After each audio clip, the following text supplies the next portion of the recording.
시청자 여러분 안녕하십니까? 내일의 코인 권지영입니다. 24시간 동안 굴러가는 우리 크립토 시장, 내일의 코인과 오후장 함께 열어보시면서 내일에 대한 전략까지 세워보시죠. 일단 우리 시장에 퍼져 있는 시장 참여자들의 심리는 어떤지 공포 탐욕 지수 통해서 같이 한번 확인해 보도록 하겠습니다. 자, 모두가 보셨겠지만 시장이 지금 조금씩 살아나는 분위기입니다. 그 안에서 투자자들도 약간은 조금 활기를 띠기 시작했다라고 볼 수 있겠죠. 지난주까지만 해도 그리고 어제까지만 해도 극도의 공포 구간 안에 머물러 있었는데 또 하루 사이에 단숨에 두려움 구간까지 올라와 있는 모습입니다. 지금 공포 탐욕 지수는 23 가리키고 있고요. 그런데 이전보다 나아졌다는 거지 이게 절대적으로 괜찮은 수치는 아니라는 것도 알고 있으실 것 같습니다. 글자 그대로 우리 투자자들이 아직까지 조금 두려움을 갖고 있는 구간이기 때문에 여기에서 무언가의 적극적인 포지션을 가져가기보다는 이전보다는 불안함을 조금 내려놓기는 하되 조금 더 신중하게 접근 전략들 세워보시는 게 어떨까 싶습니다. 자, 그럼 시장의 시가총액은 어떻게 변화했을지 그 변화 추이도 같이 한번 살펴보도록 하겠습니다.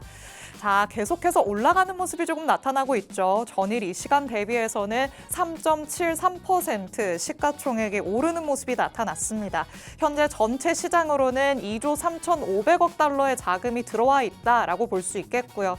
이 24시간 전까지만 해도 2조 2,700억 달러 수준이었기 때문에 1,000억 달러 수준이 훅 뛰어 올랐다라는 거 확인이 되고 있습니다. 그리고 일주일 전 대비해서는 그래도 조금은 약하지만 0.89% 상승하고 있는 모습입니다. 그 사이에 굉장히 치솟았던 모습도 있었는데 비트코인의 흐름이 일주일 동안 조금 흔들리는 모습이 나타났었죠. 오르락 내리락 반복하다가 결국에는 제자리를 찾아가는 듯한 모습도 나타나고 있습니다. 자, 다음으로는 기관들의 자금 흐름도 확인해 봐야겠죠. ETF 통해서 한번 살펴보도록 하겠습니다. 조금 아쉬운 흐름이 나왔었는데 그래도 다행인 건 순유출세가 조금 잦아들었다는 점이 되겠습니다. 아직까지는 실시간으로 집계가 되고 있는 상태지만요. 비트코인 현물 ETF를 통해서는 200만 달러가, 이더리움을 통해서는 1,300만 달러가 이탈되고 있는 상황입니다.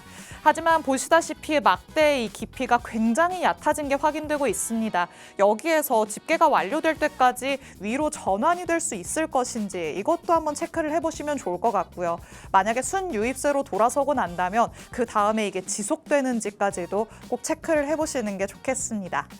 자, 다음으로는 오늘 온체인 데이터 두 가지 같이 한번 살펴보려고 합니다. 거래소로 고래가 어느 정도로 들어와 있는가, 그들의 활동은 어떻게 되고 있는가, 거래소 고래 비율 같이 한번 살펴볼 텐데요. 현재 보시다시피 거래소의 고래 비율이 급격하게 낮아지고 있는 모습이 확인되고 있습니다. 거래소에서 고래들의 활동이 활발하지 않다는 건 오히려 우리 시장의 긍정적인 포인트로 해석을 해볼 수가 있습니다. 오히려 고래들이 활발하게 활동을 하면 매도 압력이 높아진다 이렇게 해석을 해볼 수가 있는데요. 현재 비트코인의 가격이 오름과 동시에 거래소의 고래 비율은 낮아지는 게 확인되고 있는 것처럼 고래들이 이제는 중장기적으로 봤을 때 내가 매도를 하기보다는 홀딩하고 있는 게 낫겠다라고 지금 포지션을 취하고 있는 게 확인되고 있습니다. 이 온체인 데이터를 통해서 긍정적인 시그널이 나오고 있다라는 거 체크를 해보시면 좋을 것 같고요. 두 번째 온체인 데이터도 같이 한번 살펴보도록 하겠습니다. 자, 두 번째로 살펴볼 건 코인베이스의 프리미엄 지표입니다. 코인베이스, 미국 내 가장 대표적인 거래소죠. 여기를 통해서 미국 내 투자자들이 얼마나 활발하게 활동을 하고 있는가, 코인베이스의 비트코인의 이 가격이 글로벌 시장 안에서의 가격과 어느 정도의 차이가 나는가, 이 차이를 알려주는 지표인데요. 음수로 내려갈수록 미국 내 이 투자자들이 활기를 잃으면서 매수 압력이 낮아진다는 걸 뜻하고, 이 양수로 올라설수록 매수 압력이 강화된다라고 해석을 할 수가 있습니다. 오늘 아침에 오늘의 코인 방송 보신 분들은 전문가님과 같이 짚어봤다는 거 기억을 하실 텐데 음수로 굉장히 내려갔다가 최근에는 양수로 돌아서려는 듯한 움직임이 나타나고 있죠. 그렇다면 미국 내 투자자들이 조금 더 이전보다는 활성화되면서 매수 압력을 높여가고 있다라고 해석을 해볼 수가 있겠습니다. 이렇게 온체인 데이터 두 가지를 통해서 긍정적인 시그널들이 나오고 있다는 게 포착되고 있죠. 매도 압력이 완화가 되면서 조금씩 더 적극적으로 움직이려는 듯한 모습들이 온체인 데이터를 통해서 확인이 되고 있는 상황입니다. 그리고 여기에 화답하기라도 하듯이 비트코인의 가격이 7만 달러 위로 올라서려는 듯한 모습도 나타내고 있는데요. 실시간 가격 움직임도 같이 한번 확인해 보도록 하시죠. 지금 살펴보는 가격은 1시간 전 대비해서 어느 정도 움직였는가를 나타내고 있습니다. 비트코인의 가격이 1시간 전보다도 1% 넘게 오름세 보여주면서요. 현재는 7만 달러 위로 올라가려는 듯한 움직임이 계속해서 나타나고 있습니다. 오늘 아침 방송에서도 말씀을 드렸었지만 비트코인의 가격이 오늘 일봉을 종가를 어디에서 형성하느냐 이게 가장 관건이 될 것 같습니다. 7만 달러 위로 잘 올라와서 안착되는 모습이 나타난다면 향후 며칠 동안에는 반등의 기세가 이어질 것이다. 이런 전망들 나오고 있으니까 비트코인의 가격 오늘 마감될 때까지 잘 한번 지켜보시는 게 좋을 것 같습니다.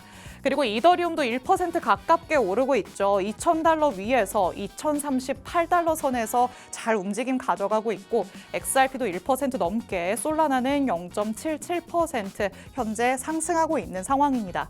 그런데 하이퍼리퀴드 보시면 오늘 아침까지만 해도 전일 이 시간 대비해서는 10% 넘게 오름세였는데 약간은 힘이 빠지는 모습이 나타나고 있습니다. 1시간 전 대비해서는 0.22% 하락하면서 약간은 숨고르기가 나타나고 있다라는 것도 체크를 해보시면 좋을 것 같습니다. 자, 이렇게 일단 시장 전반의 분위기는 괜찮게 흘러가고 있습니다. 그 안에서 알트들은 저마다의 조금 선별적인 움직임도 보이기 때문에 변동성에는 꼭 유의를 하셔야겠죠. 이럴 때 가장 중요한 게 신중한 전략이 될 것 같은데요. 혼자서는 세워보기 어려우니까 전문가님 통해서 그 의견들 조금 꼼꼼하게 들어보도록 하겠습니다. 그럼 잠시 후에 전문가님과 돌아오도록 하겠습니다. 내일의 코인 본격적으로 출발해 보시죠.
내일의 코인 문을 활짝 열어보도록 하겠습니다. 저희가 방송 시간 동안 다양한 투자 인사이트들 제공해드릴 예정이지만요. 저희 방송 시간 50분이 조금 한정적이다 느끼시는 분들도 많으실 것 같습니다. 이런 분들 위해서 저희 방송 시간 아닐 때도 다양한 정보들 얻어가실 수 있게끔 정보방도 마련해뒀습니다. 하단의 QR코드 저희 방송 끝나는 50분까지 계속해서 나갈 예정입니다. 그 사이에 스캔해서 정보방 안으로 들어오시면요.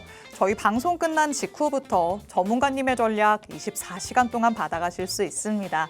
시간이 항상 시간마다 급변하는 모습을 보여주다 보니까 이 안에서 실시간 대응 전략들 필요하다고 느끼시는 분들 많으시겠죠. 정보방도 적극적으로 활용해 주시기 바랍니다. 자, 그럼 오늘 저와 함께할 전문가님 이제 모셔보도록 하겠습니다. 오늘 정진영 전문가님과 함께합니다. 전문가님 어서 오세요. 네, 안녕하세요. 인사부터 해주실게요. 네, 안녕하세요. 저 시그널드림 센터장으로 역임하고 있는 이제 그 리스크 관리자 정진영 전문가라고 합니다. 지금 제가 중심적으로 보고 있는 내용들은 이제 우리 그 이란이랑 미국에 대한 그런 정쟁 이슈 때문에 미국의 거시 경제가 어떻게 움직일까 이런 부분을 좀 유심 있게 보고 있습니다.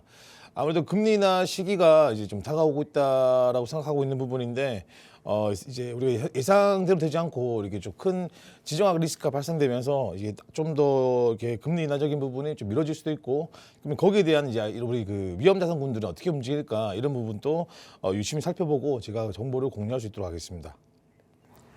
네, 사실 지금 시청하시는 분들도 귀에 딱지가 않게 미국과 이란 간의 얘기를 들으셔서 아시겠죠. 우리 시장도 이 거시적인 이슈들, 특히나 지정학적인 리스크 때문에 한 치 앞도 내다볼 수가 없는 상황임은 분명합니다. 하지만 밤사이에 또 전해진 소식에 의하면 전쟁이 조금 또 빠르게 종식될 수도 있지 않을까 하는 기대감이 시장에 더해지고 있는데요. 이런 시점에서 우리는 어디에 조금 더 초점을 맞추고 전략들을 세워봐야 될지 전문가님 통해서 의견 하나씩 들어보도록 하겠습니다. 자, 일단 오늘 나눠볼 얘기의 내용들 조금 간략하게 짚고 넘어가 봐야 될 것 같아요. 오늘은 핵심 지표들에 대해서 설명을 해주신다고요? 네, 맞습니다. 지표 설명은 이제 많은 분들이 이렇게 하고 있는 걸 알고 있는데 그래도 우리 일반 투자하시는 분들은 뭐 수치적인 부분이 어떤 영향을 미치는지를 정확히 이해를 못 하실 것 같다라고 해서 제가 정리해서 들고 왔고요. 두 번째는 이제 레포 시장입니다.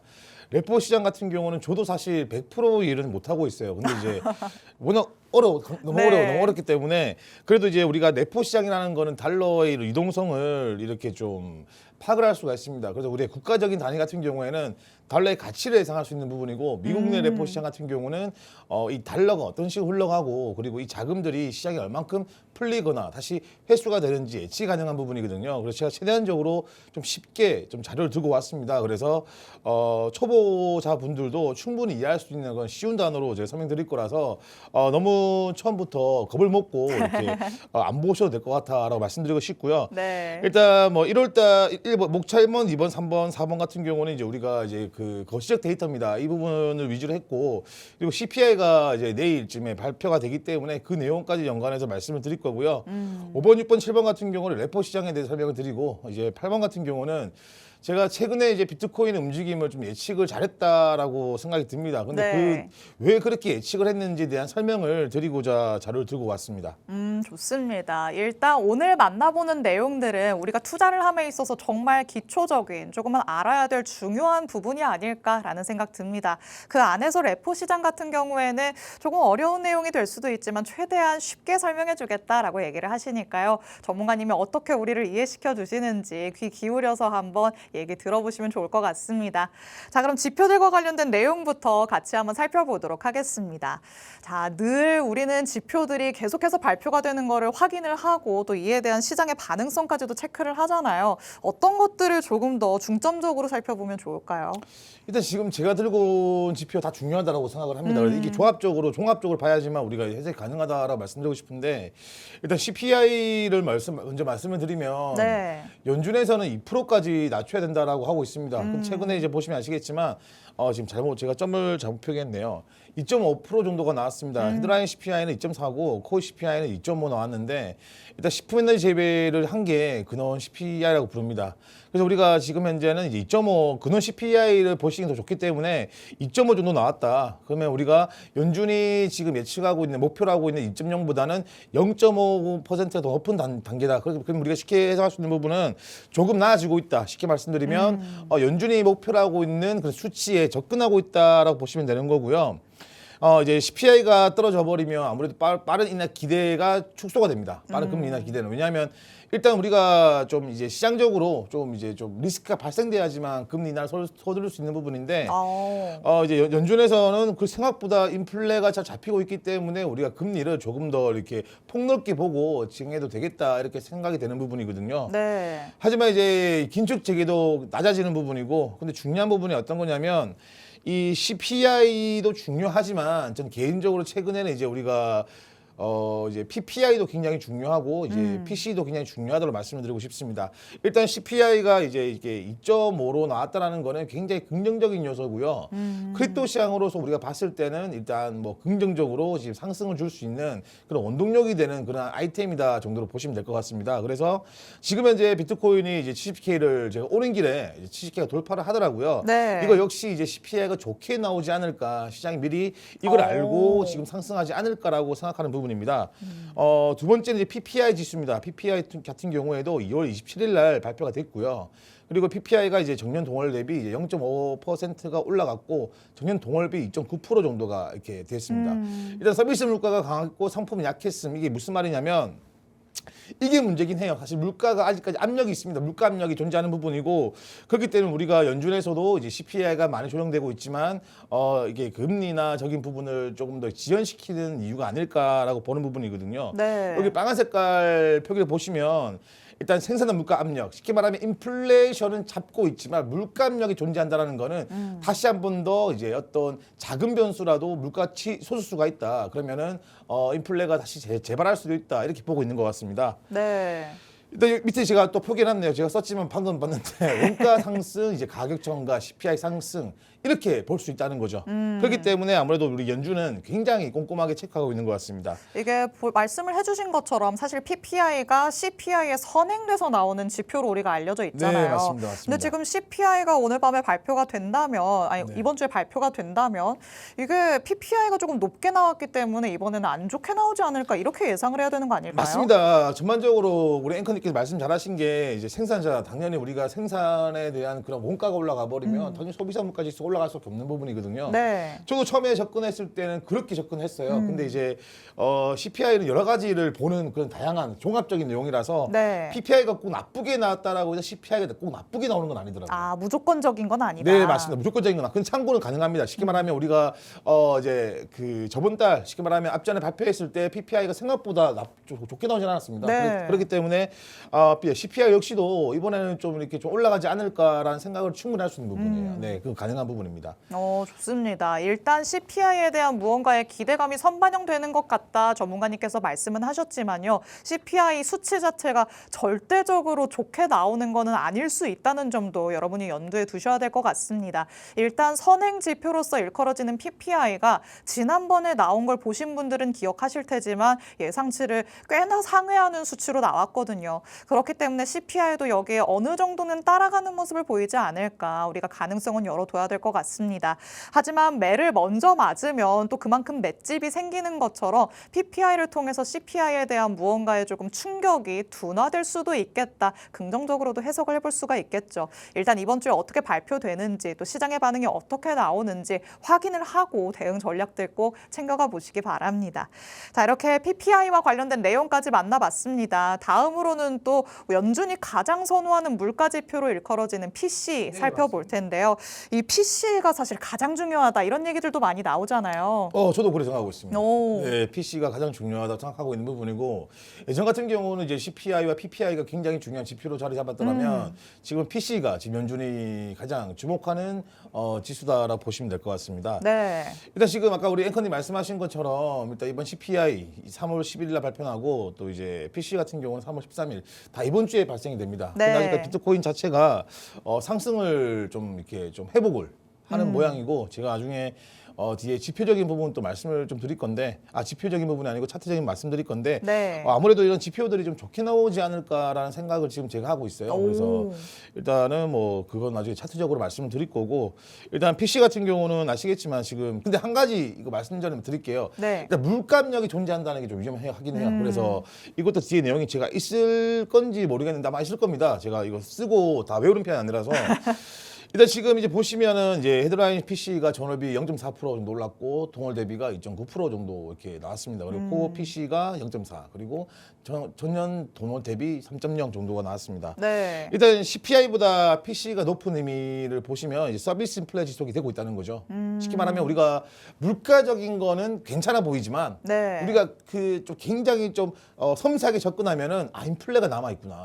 그럼 우리가 전반적으로 야 CPI 우리 대부분 사람들은 예전에 CPI랑 PPI를 중요히 봤기 때문에 야 CPI 지금 연준이 잘 잡고 있는데 왜 금리를 안 하는 거야 무슨 일이야 이렇게 생각하실 분들 많으신데 이제 상세하게 보니까 이게 서비스 쉽게 말하면 우리가 뭐 이제 임금이라든지 서비스 부분에서 인플레가 존재할 수 있다라고 생각하는 거죠. 네. 그래서 우리가 쉽게 설명드리면 QT에서 QE를 진행하면 특히 QE가 우리가 확대를 해서 진행됐을 땐 임금 인플레 존재가 생길 수가 있습니다. QE를 오래 지속해버리면 임금이 올라가 버려요. 임금이. 오. 그러면 결국에는 인플레이션이 다시 한번 더 이제 도래할 수 있는 부분이거든요. 네. 네, 그래서 연준이 이제 금리 인하를 조금 더 세밀하게 보고 있다라고 보면 되는 거고 아마 QT를 지금 현재 많이 가속화된 걸 줄이긴 했지만 Q로 전환하는 것도 이런 내용들을 참고로 해서 하지 않을까라고 생각을 하고 있습니다. 그럼 연준이 목표로 삼는다는 그 2%대 있잖아요. 네. 이거를 CPI에 맞춰서 버는 게 나은 건지 PC로 본다면 사실 지금 포인트 자체가 갭이 꽤나 있거든요. 네, 맞습니다. 3%로. 네, 이걸 맞습니다. PC를 기준으로 봐야 되는 건지 조금 헷갈리시는 분들 많으실 것 같아요. 굉장히 쉽게 정리를 하면 일단 저는 이렇게 생각을 봐요. 저는 이렇게 봐요. 그러니까 CPI가 2.0으로 떨어지고 있다는 거는요. 네. 일단 우리가 인플레이션이 잡히는데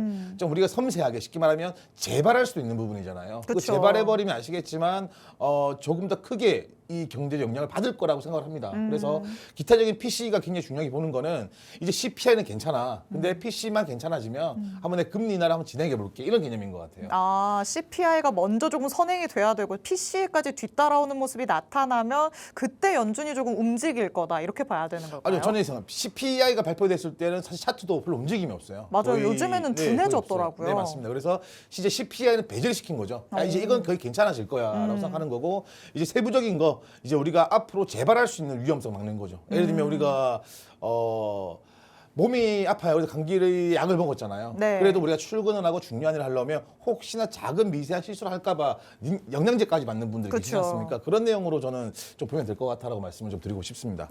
좋습니다. 결국에는 PC의 중요도가 더 높다라고 해석을 해볼 수가 있겠습니다. 일단 연준이 CPI를 두고서는 이제 여기는 조금 괜찮아진 것 같아라고 해석을 하는 듯한 분위기죠. 그렇기 때문에 우리 시장도 이전과는 다르게 CPI가 발표된 다음에는 약간의 변동성이 조금 줄어드는 듯한 모습도 확인이 되고 있습니다. 하지만 이 물가 지표 중에서도 PC가 발표가 됐을 때 변동성이 조금 더 크지 않을까 예상해 볼 수 있는데요. 현재로서는 전년 동월 대비해서 3% 정도의 상승률을 보여주고 있습니다. 이것까지도 2%에 가깝게 조금씩 내려가는 모습이 나타난다면 그제서야 연준이 조금씩 무언가의 시그널을 보내주지 않을까 예상을 해볼 수가 있을 것 같습니다.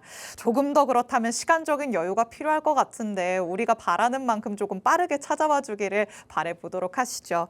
자, 그리고 다음 지표로 또 PMI 살펴보도록 하겠습니다. 요즘에는 그래도 PMI가 경기가 조금 탄탄하다, 확장 국면이다 이런 걸 네, 많이 맞습니다. 보여주고 있어요. 일단 지금 이제 제조업에서는 52.4로 해서 굉장히 좋게 나왔습니다. 50 기준이잖아요. 네. 그리고 이제 서비스 PMI가 56.1이 나왔고 제조업 가격 지수는 이제 70.5로 급등을 했고요. 서비스 가격 지수는 63으로 여전히 높지만 1호보다 둔화됐습니다. 핵심 포인트는 경기가 굉장히 좋다, 아직 튼튼하다 이렇게 볼 수 있는 부분인데 그쵸. 하지만 물가 압력이 존재한다는 건 피할 수가 없어요. 네, 이게 아무래도 연준에서는 굉장히 예민한 것 같습니다. 일단 우리가 경기 침체는 아니지만 물가가 쉽게 떨어지지 않습니다. 물가가 쉽게 떨어지지 않는다는 거는 위험성이 도래한다라고 보시면 되기 때문에 금리나 속도 늦어진다라고 보시면 돼요. 일단 미국이 사실 제조업으로 강대국이었고 제조업이 강해진다라는 거는 우리가 앞으로도 충분히 이 경제가 특히 미국 경제를 말씀드리는 거예요. 미국 경제가 지금 이제 좀 튼튼하다라고 말씀드리고 싶습니다. 제가 따로 이제 이런 내용이 있어요. 그 갑자기 또 기억이 안 나네. 제가 갑자기.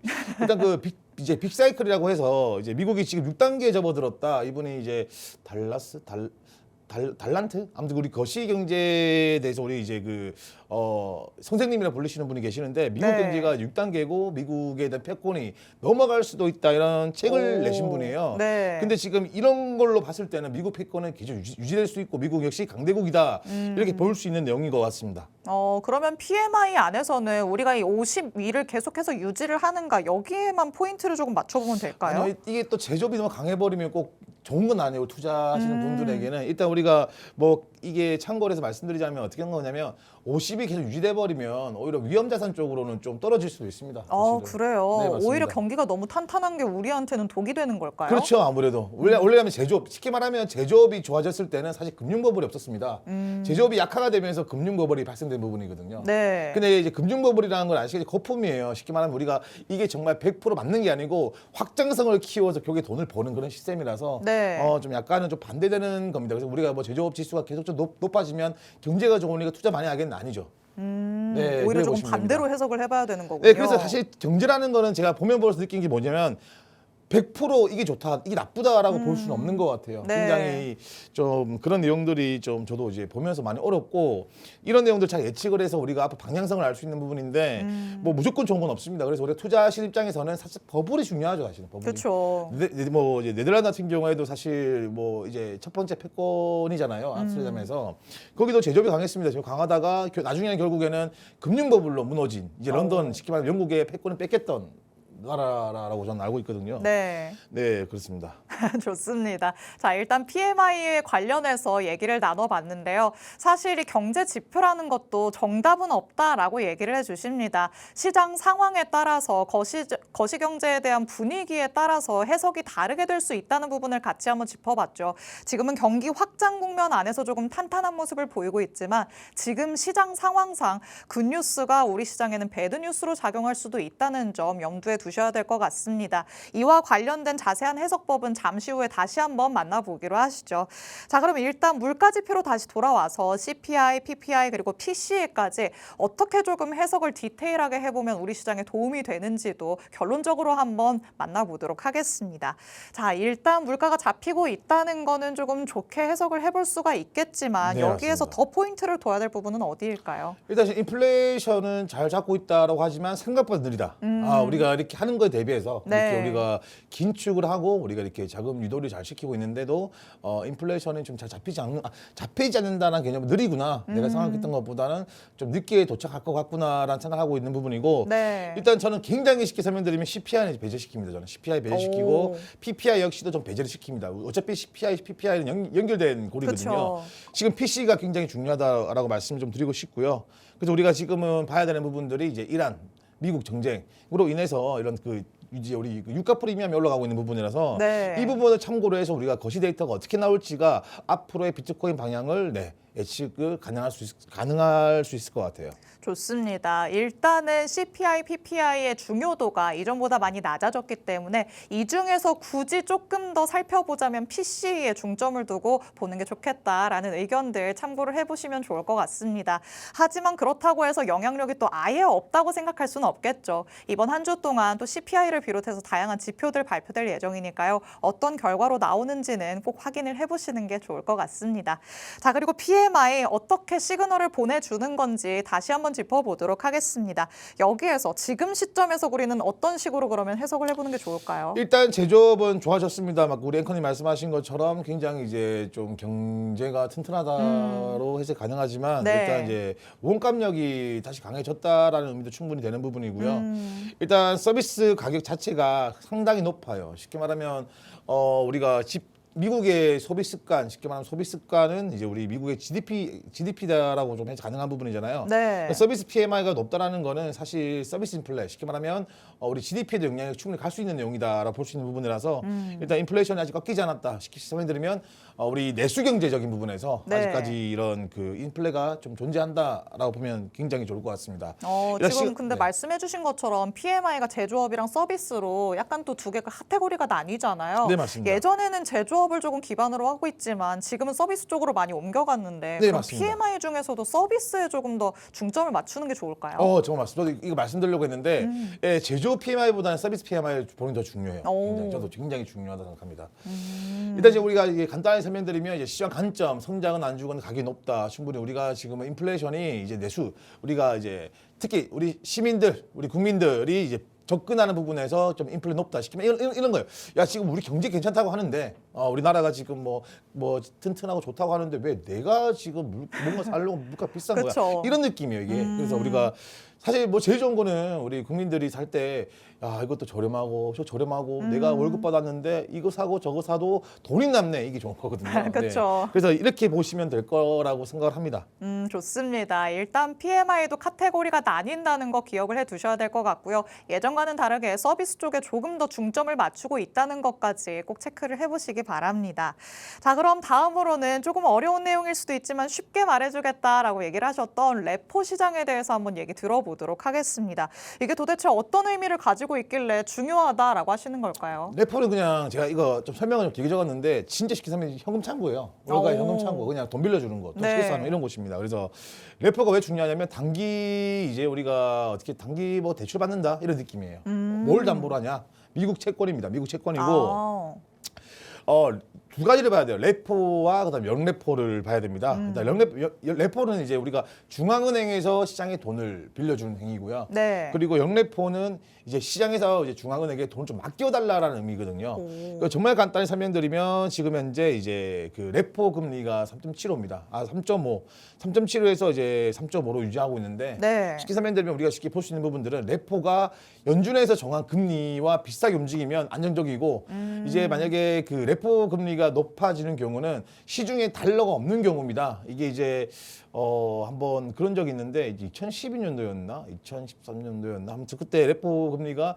2%에서 10%까지 올라간 적이 있습니다. 그래요? 네, 그때는 달러가 굉장히 수요가 굉장히 부족했기 때문에 이제 네. 문제가 됐던 적이 있고 영레포의 수치가 올라가 버리면 이제 암호화폐라든지 이제 나스닥 주식이라든지 폭락을 할 가능성이 높습니다. 네, 그렇게 보면 되는 부분이고 그냥 굉장히 쉽게 설명드리면 레포 시장은 그냥 뭐 돈 빌려주는 곳, 돈 회수하는 곳이다 이 정도만 보시면 될 것 같아요.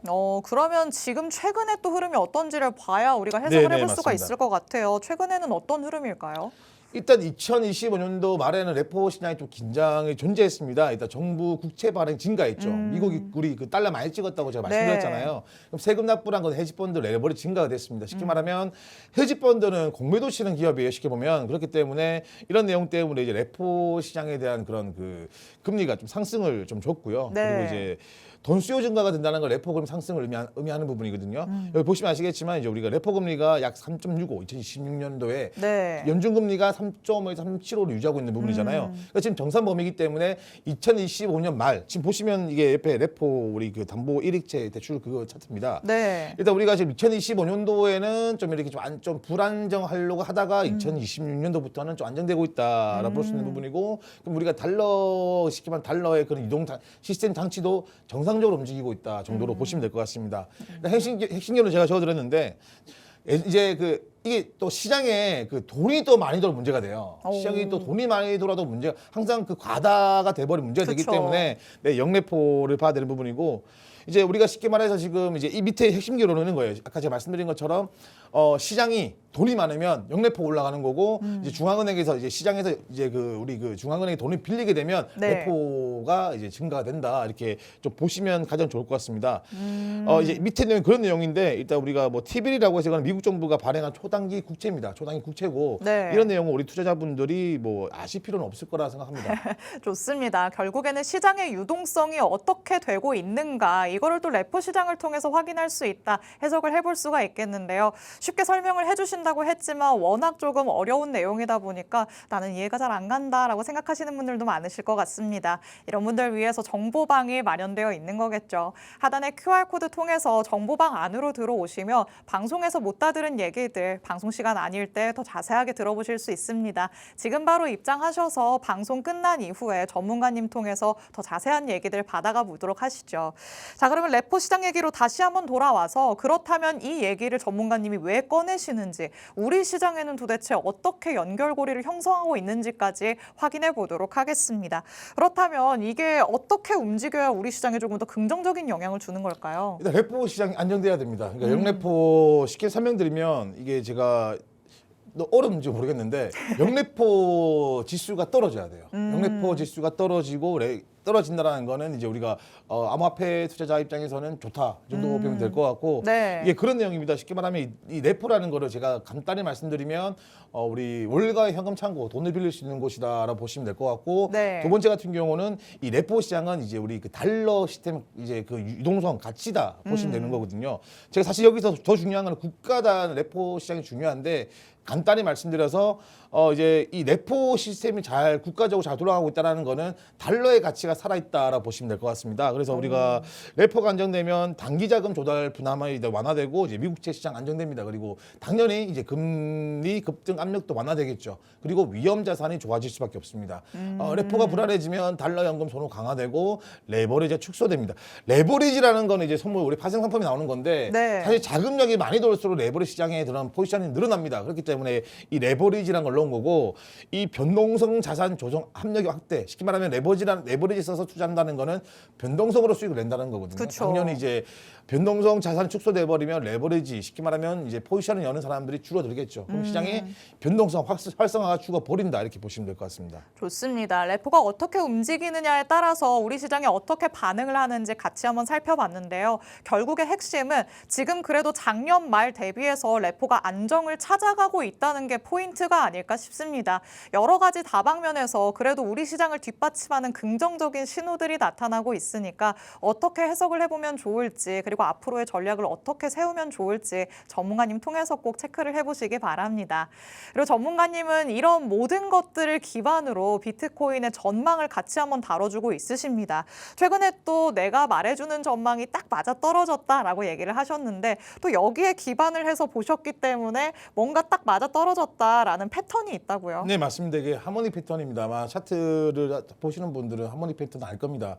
하모닉 패턴 여러 가지 종류가 있습니다. 이번에 제가 말씀을 드리고자 하는 거는 ABCD 이제 확장형 하모닉 패턴을 말씀을 드릴 거고 일단 여기 보시면 AB, BC, CD 그리고 이 패턴은 이제 피보나치 비율로 기반으로 하는 겁니다. 그래서 굉장히 중요한 지표다. 우리가 패턴이 완성되면 충분히 반등 자리 찾을 수 있다라고 말씀을 좀 드리고 싶고요. 네. 그리고 이제 AB와 CD의 파동 길이는 동일합니다. 이거는 나중에 제가 실시간적으로 말씀드릴 건데 한번 참고를 해서 보셨으면 좋겠어요. 그리고 BC랑 AB는 이제 0.618 또는 0.786 되돌림이 나옵니다. 이것 또한 계산하는 법을 제가 알려드릴게요. CD는 이제 BC의 1.27, 2.618 확장. 이건 솔직히 뭐 많이 사용되긴 하는데 이건 이 CD와 BC 제일 밑에 내용은 좀 우리 투자하시는 분들이 그냥 뭐 이런 게 있구나 정도만 봤으면 좋겠습니다. 좋습니다. 지금 어디까지나 ABCD 하모닉 패턴 참고만 하시는 게 좋을 것 같고요. 잠시 후에 실시간 차트 같이 만나보면서 대입을 해서 어느 정도의 가격대까지를 얘기를 해주고 있는 건지도 같이 체크를 해보도록 하겠습니다. 그럼 저희는 잠시 후에 돌아와서 차트도 같이 한번 만나보도록 하겠습니다. 잠시 후에 만나보시죠.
네, 이레코인과 함께하고 계십니다. 지금까지는 무언가의 이론에 대한 얘기를 나눠봤다면 이제는 실전으로 같이 한번 들어가 보도록 하겠습니다. 자, 비트코인 차트부터 같이 한번 만나봐야 될 것 같아요. 그래도 네. 7만을 조금 돌파하는 모습이 나타나네요. 네, 맞습니다. 오늘 뭐 사실 68K 정도 유지했더라면 하고 이 방송 끝나고 올라왔으면 저 사람 참 실력 있는 사람이구나라고 느꼈을 건데 올라오는 길에 좀 돌파가 나오길래 사실 좀 아쉽더라고요. 그래서 일단 제가 어떻게 좀 분석을 했는지 좀 설명을 드리겠습니다. 여기 제가 설명드릴 때 알트코인에 대한 변동성까지 예측한 수치를 좀 기입할 거라서 참고 정도만 하시면 될 것 같습니다. 일단 우리가 지금 보시는 부분이 어떤 거냐면 제가 앞전에 이런 그림을 그렸을 거예요. 어떤 그림 그렸냐면 제가 여기 보시면 이렇게 한번 하락을 주지 않습니까? 하락을 준 다음에 여기가 그때 셀링 클라이막스라고 해서 감회도 구간, 페닉셀 구간이고 이 페닉셀 구간에 나오면 자동 반등이 나옵니다. 되돌림이 나와요. 여기가 AR 구간을 말씀을 드렸고 한 번 더 리테스트, 쉽게 말하면 저점을 확인하기 위해서 하락을 줍니다. 근데 중요한 거는 앞전에 이제 페닉셀 매도 구간까지 빠지지 않는다면 한 번 더 반등을 준다라고 했어요. 그래서 제가 이번에 말씀드렸던 14K 부근에서 하락을 줬습니다. 줬다가 한 번 더 여기서 반등이 나오죠. 여기서 지키고 반등이 나오고 있는 구간인데 과연 이 구간이 어디일까? 저는 이거를 좀 많이 궁금해요. 그래서 비트코인 차트를 분석을 하고 있었는데 자, 먼저 우리가 봐야 되는 부분들은 이겁니다. 현재 어느 구간에서 지지를 했냐 이게 중요한 거라고 말씀드리고 싶고요. 지금 현재 보시면 이제 66K 부근에서 반등이 나왔습니다. 보이시나요? 제가 좀 확대를 좀 시켜드릴게요. 여기 확대 시켜드리면 이 부근에서 지금 현재 그 캔들들이 꼬리표가 많잖아요. 그러면 우리가 이 주변에서는 어떤 뭐 매크로적인 부분이라든지 저장거리가 발생돼서 여기서 누군가가 사고 있다 정도로 분석이 가능할 겁니다. 그래서 우리가 이제 한번 그림을 그리는 시간이니까 그림을 그리면 일단 제가 저항선이기 때문에 빨간 색깔로 이렇게 지지선이기 때문에 빨간 색깔 표시를 하겠습니다. 자, 66K가 우리가 봤을 때는 지지선입니다. 자, 그러면은 자, 우리가 봤을 때 이 구간은 어느 위치에 있냐를 봐야 되겠죠. 그럼 우리가 이제 ABCD 하모니 패턴을 만들어 드릴 건데 현재 이 하모니 패턴 같은 경우는 이제 확장성입니다. 쉽게 말해서 현재 D점까지 나왔고 X선이 어딜까 이걸 예측할 수 있는 부분인데 자, 근거를 말씀을 드릴게요. 일단 여기 보시면 이제 ABCD 패턴이 있습니다. 그래서 우리가 첫 번째로 찍을 곳은 여기죠.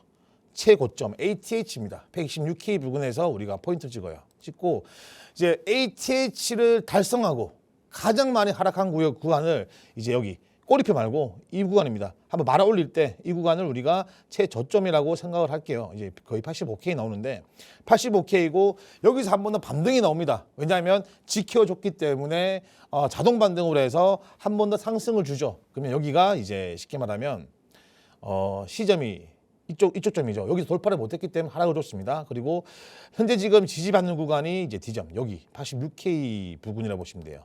자, 이렇게 하모니 패턴이 만들어지는데 신기하게도 우리가 채널로 보시면요, 채널을 여기서 D점까지 지지선까지 보시면 이게 아닌데 잠시만요. 되돌림 보시면은 여기서부터 여기까지 보시면은 전반적으로 지금 C 구간이 이제 거의 5.0, 0.5 쉽게 말하면 우리 피보나치 중간 지점이라는 걸 볼 수가 있습니다. 그리고 밑에 B에서 D점 보시면 2.5 정도인데 이거는 우리가 얼만큼 팽창, 쉽게 확장성으로 만들어졌냐라고 볼 수 있는 부분인데 2.5 정도면 충분히 크게 좀 움직였다. 쉽게 말하면 크게 하락하였다 정도 분석이 가능한 부분이에요. 자, 그럼 여기서 우리가 봐야 되는 부분이 어떤 거냐면 과연 이 X선, 이 여기 이제 웬만하면 ABCD 확장형 하모니 패턴은 D점부터 반등이 나옵니다. 반등이 나올 수밖에 없다. 반등점을 찾기 위해 이 패턴을 만드는 거거든요. 일단 D점에서 반등이 나왔기 때문에 여기서 오늘 비트코인이 얼마큼 돌파를 해야 되는지 조건을 말씀을 드리면 전 76K 선이라고 봅니다. 76K 선. 네, 이 선이라고 봅니다. 여기를 돌파를 하면 저는 사실 80K 부근을 돌파할 수 있다라고 볼 수 있는 부분이거든요. 그 이유가 뭐냐면 여기가 우리가 봤을 때는 여기 이 선이 가장 중요한 지역이 어떤 거냐면 76K는 많은 기간 자금이 물려 있다라고 생각하고 있는 부분입니다. 그리고 76K 왜 중요하냐면 자, 여기 보이시나요? 여기 보시면 아시겠지만 여기를 지켜줬기 때문에 예전에 여기가 이제 2025년도 4월 달에 이 76K 선을 지켜줬기 때문에 현재 ATH였던 126K를 갔단 말이에요. 그럼 여기가 굉장히 기관들 자금이 많이 들어왔던 위치다. 분명히 차트는 기억을 할 거란 말입니다. 그래서 제가 예상하는 부분들은 이번 돌파는 76K 선까지는 돌파를 할 것이다 라고 보고 있는 이유도 그런 내용이에요. 그래서 이 76K가 돌파를 한다면 첫 번째적으로 이제 메이저 코인들 반등을 봅니다. 지금 뭐 어제 같은 경우도 메이저 코인들이 많이 오르긴 했지만 본격적으로 메이저 코인들이 오르면서 여기부터는 이제 뭐 미들캡, 스몰캡 이제 종목들이 좀 힘을 잃는 구간 대신에 메이저 코인 위주로 우리가 시총이 큰 코인들 위주로 이렇게 좀 움직임이 나올 거다라고 예측하는 부분이고요. 단 여기서 이제 만약에 76K 선을 돌파하지 못한다면 그 전에 뭐 XRP라든지 솔라나라든지 많이 이제 빠졌을 때 사신 분들은 여기 돌파 못하면 팔아버리는 게 좀 좋을 거다라고 말씀을 좀 드리고 싶네요. 일단 지금 제가 보는 시나리오는 그겁니다. 제가 보는 시나리오는 76K 돌파를 못할 것이다라고 보는 이유고 일단 이 내용을 지금까지 나온 거시적 데이터와 현재 지정할 리스크 보면은 일단 지금 아까 말씀드린 것처럼 이제 CPI와 PPI 그리고 뭐 아까 뭐 PC부터 해서 좀 좋게 나오면서 우리가 금리나 이런 이제 그 금리 인하적인 부분이 좀 호재적으로 발생되면서 그런 그림을 만들면서 우리가 앞으로 금리 인하 되겠다. 지금 뭐 CPI도 괜찮아지고 인플레가 잡고 있기 때문에 충분히 지금 우리 이런 암호화폐 시장이 올라갈 수 있겠다 이런 기대감으로 저는 76K로 올라갈 거라 생각하는 부분이고요. 근데 이제 뭐 지금 현재 지정한 리스크죠. 뭐 미국과 이란 어떤 일이 생겨서 저는 빠질 거라 생각합니다. 항상 명분이 필요하거든요. 차트도 명분이 필요합니다. 그래서 저는 76K 선은 돌파를 못할 것이다라고 보고 있는데 자 여기서 제가 만약에 빠진다면 76K 선을 이렇게 좀 돌파를 못한다면 어디까지 빠질 것이냐라고 본다면 일단 63K 정도 부분까지는 빠질 거라 봅니다. 그 이유가 뭐냐면 여기가 이제 피보나치 0.618 부근이라 보는 거거든요. 혹시 이 컴퓨터에 계산기가 있나 모르겠는데 자 보시면은 여기 이제 비율 구하는 거는 현재 126K가 우리가 최고점이잖아요. 맞죠? ATH고 126이고 현재 지금 비트코인이 이제 제가 봤을 때 최저점, 최근 최저점은 25K란 말이에요. 보시면은 여기 25K 선입니다. 여기 25K 선부터 저는 이제 반등을 줬다. 이 부분부터 저는 이제 반등이 나왔다라고 생각하는 부분입니다. 그래서 이 10을 빼면 100일이잖아요. 100일에서 이제 곱하기 0.618을 하면 이제 대부분 보면 이제 거의 62.5모치기가 나올 겁니다. 저는 그래서 이제 63K를 하는 건데 혹시 계산기가 여기 있나요? 없죠? 일단 한번 계산해 보십시오. 이제 101K 쉽게 말하면 최고점과 최저점을 뺀 수치에서 우리가 0.628 피보나치 비율 0.628을 곱해버리면 3 정도 약 63K 부근이 나올 겁니다. 네, 그렇게 계산을 해가지고 63K가 나왔다라고 보시면 되는 거고 여기서 우리가 0.786 정도 곱해버리면 이제 우리가 67K 아니 계산기 수를 볼 텐데 안 없나? 일단 제가 0.786 62.418 정도 나오겠네요. 계산해 보니까. 그리고 여기서 우리가 이 최고점과 최저점을 뺀 상태에서 0.786 황금 비율이죠. 예, 피보나치 또 곱하면 그 위치가 나옵니다. 앵커님도 혹시 이해하셨나요? 네. 피보나치에 근거해서 지금 비율 라인을 구하는 거예요. 잡아주시는 위치를 거죠? 맞추는 거예요. 네, 그 위치를 해가지고 우리가 여기가 이제 황금 비율 쉽게 말하면 여기부터가 저항선과 지지선 찾는 겁니다. 그러니까 우리가 항상 제가 뭐 지지선과 저항선을 말씀드릴 때 저 친구는 뭘 보고 이렇게 저항선을 만드는 거야 라고 하시는데 전반적으로 이런 피보나치 비율을 구해서 여기가 지지가 되겠구나 저항이 되겠구나를 찾는 거예요. 그리고 실제적으로 제가 차트를 보고 있으면 그 부분에서 지키려고 하는 힘이 생깁니다. 그러면은 우리가 패턴을 만들어요. 그러면은 지금 내가 이런 상태인데 과연 이렇게 방어가 돼버리면 이런 패턴이 만들어지겠구나 정도로 해석이 가능하다는 거죠. 자, 그러면 우리가 어떻게 하냐? 빠진다면 현재 지금 63K가 빠져버리면 제가 또 보는 시각은 58K 방어선이란 말이에요. 이게 58K 방어선이 어디냐면 이쪽입니다. 이쪽이 이제 58K 방어선이에요. 이쪽도 보시면 우리 캔들들이 참 꼬리가 많습니다. 이 꼬리가 많다는 걸 그만큼 힘겹게 싸웠다라고 보시면 되는 거거든요. 이 58K가 이제 마지막 지지 저항선, 쉽게 말하면 이 지지 저항선이라 봅니다. 지지 저항선. 네, 58K. 쉽게 말하면 우리 이제 투자하시는 분들은 63K가 무너지면 마음이 삐뚤한 것 같네요. 계속 삐뚤어지네. 63K가 무너지면 58K 빠질 수도 있고 58K가 무너지면 정진영 전문가가 예상했던 54K 도달한다. 그러면 지금 제가 보는 저점은 어디다? 54K입니다. 그리고 지금 제일 중요한 돌파 지역은 76K입니다. 76K는 아까 말씀드린 것처럼 126K를 가기 위한 공략 요소라고 보시면 됩니다. 그러면 우리 투자하시는 분들은 76K를 돌파를 하면 메이저 코인 위주로 매수를 하시면 된다라고 생각되는 부분이고 76K가 이제 76K 돌파 못 해버리면 쉽게 말해서 이제 뭐 미드캡 그리고 스몰캡 비트코인 도미넌스 이용해서 그렇게 접근하시면 된다라고 말씀을 좀 드리고 싶네요. 일단 제가 좀 설명을 좀 잘했나 모르겠네요. 일단 제가 최대한적으로 이런 내용들을 제가 또 자료로 만든 게 있습니다. 이런 그 패턴이 궁금하신 분들은 언제든지 이런 자료 요청하시면 제가 무상으로 드릴 수 있도록 하겠습니다. 제가 준비한 내용은 여기까지입니다. 감사합니다. 네, 오늘도 전문가님 통해서 비트코인 심층 분석을 해봤습니다. 7654 이렇게 기억을 하시면 좋을 것 같은데요. 76K에서 저항받게 된다면 54K까지 열릴 가능성이 있다라고 얘기를 하시는 만큼 여기에 대한 대응 전략들도 정보방 안에서 꼭 받아가 보시기 바랍니다. 오늘 저희가 준비한 내용은 여기까지입니다. 본 방송에서 제공해드리는 정보는 투자 판단에 대한 조언일 뿐이라는 점 꼭 기억해 주시기 바랍니다. 저희는 내일 다시 찾아뵙도록 하겠습니다. 시청해주신 여러분 고맙습니다.